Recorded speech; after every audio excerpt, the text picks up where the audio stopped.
नमस्कार। आज हम भारतीय क्रिमिनल लॉ की दुनिया में थोड़ा अंदर तक झांकेंगे। मुझे पता है ये शब्द सुनने में काफी भारी लगते हैं ना, पर यकीन मानिए हम इसे इतना आसान बना देंगे कि आपको सब कुछ क्रिस्टल क्लियर हो जाएगा। तो चलिए शुरू करते हैं। कभी सोचा है आपने?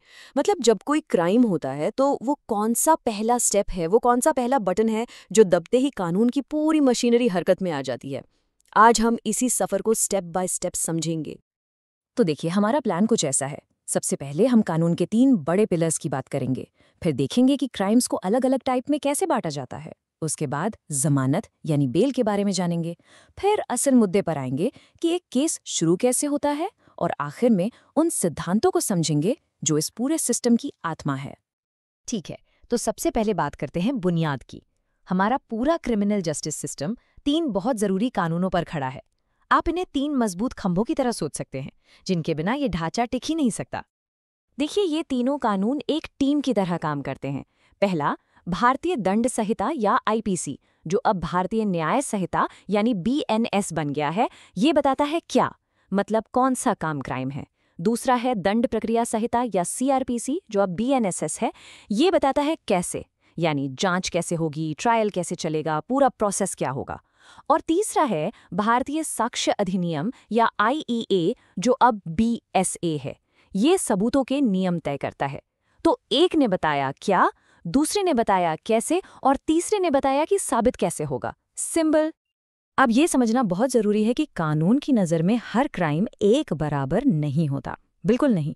इन्हें अलग अलग कैटेगरी में रखा गया है, और यही कैटेगरी तय करती है कि पुलिस और अदालतें कैसे एक्शन लेंगी। तो पहली कैटेगरी है संज्ञेय अपराध या कॉग्निजेबल ऑफेंस। आसान भाषा में ये गंभीर किस्म के अपराध हैं, इतने गंभीर कि पुलिस को कोर्ट के वारंट का इंतजार नहीं करना पड़ता, वो सीधे जाकर आरोपी को गिरफ्तार कर सकते हैं। और फिर इसके ठीक उलट हैं असंज्ञेय अपराध या नॉन कॉग्निजेबल ऑफेंस। ये कम गंभीर मामले होते हैं, और यहाँ पुलिस के हाथ बंधे होते हैं। वो बिना मैजिस्ट्रेट के वारंट के किसी को अरेस्ट नहीं कर सकते। तो देखा आपने, सबसे बड़ा फर्क बस एक शब्द का है, वारंट। गंभीर अपराध यानी कॉग्निजेबल में पुलिस के पास तुरंत एक्शन लेने की पावर है, लेकिन कम गंभीर अपराध यानी नॉन कॉग्निजेबल में उन्हें पहले कोर्ट से इजाजत यानी वारंट लेना ही पड़ेगा। तो सवाल उठता है कि ये तय कैसे होता है कि कोई अपराध गंभीर है या नहीं। इसके लिए एक सीधा साधा नियम है जो सजा से जुड़ा है। अगर किसी अपराध की सजा 3 साल से कम की जेल है तो उसे आमतौर पर नॉन कॉग्निजेबल और जमानती माना जाता है। लेकिन अगर सजा 3 साल या उससे ज्यादा है तो वो अपने आप गंभीर कैटेगरी में चला जाता है, यानी कॉग्निजेबल और गैर जमानती। अपराधों के इसी क्लासिफिकेशन से एक और बहुत जरूरी चीज जुड़ी है, और वो है जमानत यानी बेल। ये सिर्फ एक कानूनी शब्द नहीं है, ये किसी भी इंसान की आज़ादी के अधिकार से सीधा जुड़ा हुआ है।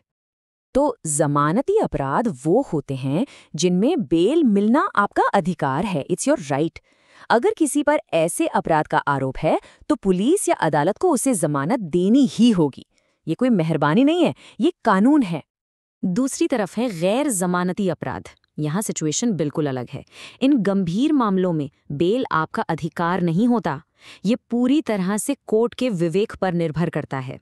जज मामले के सारे फैक्ट्स को देखकर फैसला लेते हैं कि बेल दी जाए या नहीं। और इसी विवेक को रास्ता दिखाने के लिए सुप्रीम कोर्ट ने एक बहुत ही जबरदस्त सिद्धांत दिया है, बेल नॉट जेल। इसका मतलब साफ है, जमानत एक नियम है और जेल एक अपवाद।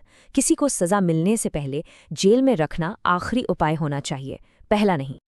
चलिए, अब हम उस सवाल पर वापस आते हैं जो हमने एकदम शुरू में पूछा था। आखिर ये क्रिमिनल केस शुरू होता कैसे है? न्याय पाने के लिए वो सबसे पहला दरवाज़ा कौन सा है? किसी भी गंभीर यानी कॉग्निजेबल ऑफेंस के मामले में कहानी शुरू होती है एफआईआर से। आपने ये शब्द जरूर सुना होगा। इसका पूरा नाम है फर्स्ट इन्फॉर्मेशन रिपोर्ट। ये वो पहला ऑफिशियल डॉक्यूमेंट है जिसके आधार पर पुलिस अपनी जांच पड़ताल शुरू कर देती है।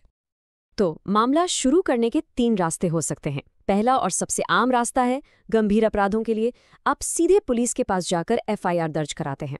पर सोचिए, अगर पुलिस एक्शन न ले तो? तब आपके लिए दूसरा रास्ता खुलता है।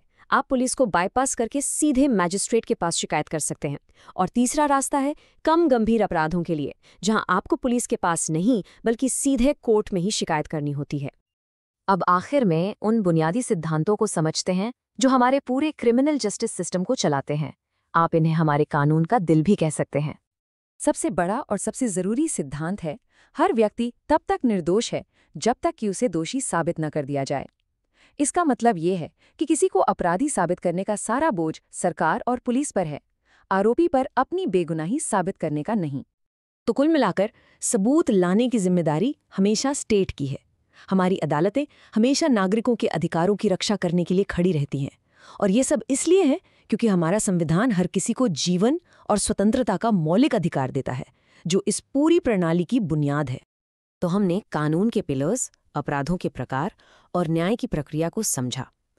पर यह सब जानने के बाद एक सवाल तो मन में उठता ही है, क्या ये सिस्टम जैसा कागजों पर दिखता है वैसा ही एक आम इंसान के लिए हकीकत में भी सुलभ है? इस पर सोचिएगा जरूर। हमारे साथ जुड़ने के लिए बहुत बहुत धन्यवाद।